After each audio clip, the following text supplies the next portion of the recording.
Hi, I'm John Weeks, and this is the Standard's Tech and Science Daily podcast. Coming up, does your name determine your life choices? But first, England footballers have been wearing a new piece of tech they hope could give them the edge at this year's Euros, a smart ring. Basically, it is a £421 ring, which is made by a company who list the United States Army as their clients, and I think other clients have included Kim Kardashian and I think even Prince Harry.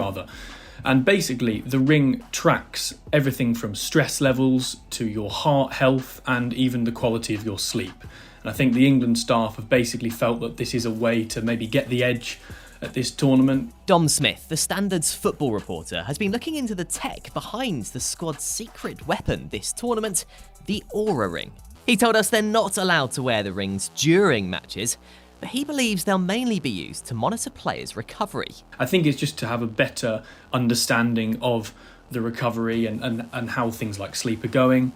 So one of the things that the ring will measure is your stress levels, and I think through that it's probably easier to tell through this information whether you're more or less at risk of suffering an injury. Of course, you can't plan for when someone's going to give you a studs-up challenge in a match and kind of ruin your metatarsal. You can't plan for things like that, but within reason, things like the stress level and your sleep can indicate whether you're more or less vulnerable to injury. Dom told us the manager Gareth Southgate has always been keen on securing marginal gains, and says these rings are very much part of that. Previous products that record this sort of thing record it or measure it from the surface of the wrist, whereas this ring takes data directly from your arteries, so that is believed to be much more accurate data as well. The Labour Party has published its manifesto, and it comes with a commitment to introduce AI regulation for tech giants. The party said it would target the regulation at the handful of companies developing the most powerful AI models. Labour said it would also ban the creation of sexually explicit deep fakes and pledged to create a new regulatory innovation office, which it said would help regulators across sectors keep up with rapidly evolving new technologies. Last month, world-leading AI scientists called for stronger action from world leaders on the risks associated with AI and said governments were moving too slowly to regulate the technology.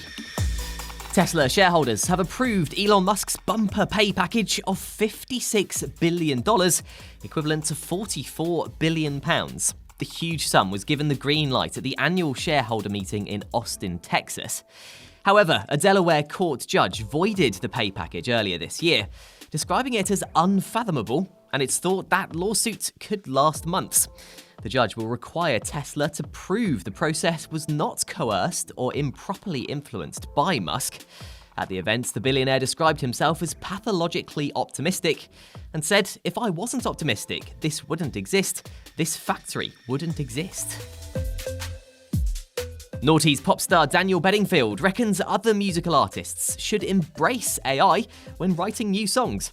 The singer, best known for his hit 2001 track, Gotta Get Through This, says he's been writing a drum and bass album using AI, which is better than any D&B he's created in 20 years. At an event called AI Music and the Human Spirit, he said the technology can encapsulate the soul of his music, but admitted that AI is going to be brutal for a lot of people.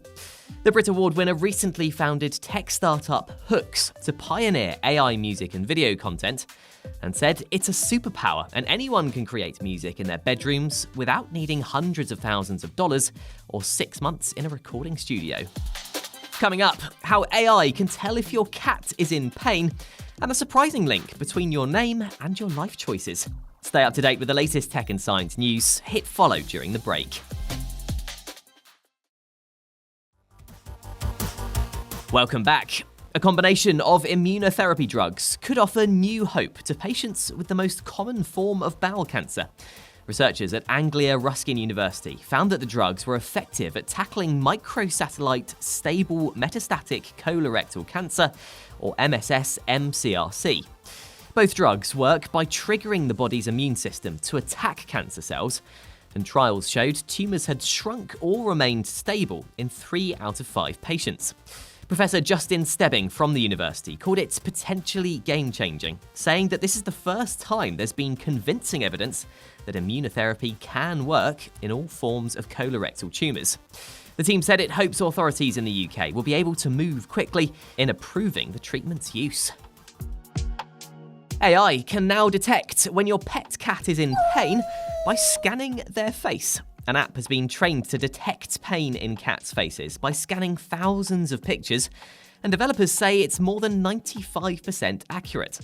Professor Kazuya Edamura, the head of the Animal Medical Center at Japan's Nihon University, said more than 70% of elderly cats have arthritis or pain, but only 2% of them actually go to a hospital. He said, so rather than a final diagnosis, we use the app as a tool to make owners aware of whether the situation is normal or not. And finally, do you know a builder called Barry, an IT expert called Ian, or a marketing manager named Megan? Well, according to researchers from the University of Utah, some people's names may be the reason that they end up in certain careers. In their study, they found that people are drawn to places and professions which share the first letter of their name in something known as nominative determinism. They said this could explain why Shakira became a singer while Anya Taylor-Joy became an actress. And could this explain why John Weeks became a journalist? You're up to date. Come back at 4 o'clock and search for the Standard Podcast for our election special episode. We're back on Monday afternoon at 1. See you then.